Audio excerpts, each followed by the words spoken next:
Hi everyone, welcome along to another blues lick of today. John here. Today's one goes like this. We're in B minor here, so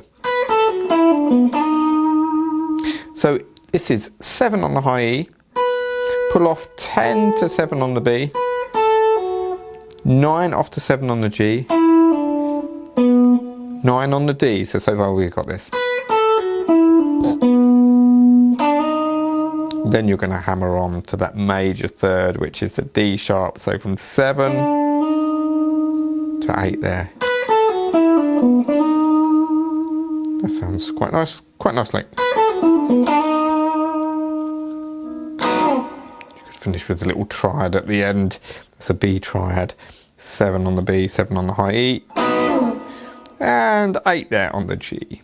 Have some fun with that. That was today's blues lick of the day. Check out all the other ones on my YouTube channel and do subscribe if you can. That would be great. Thanks.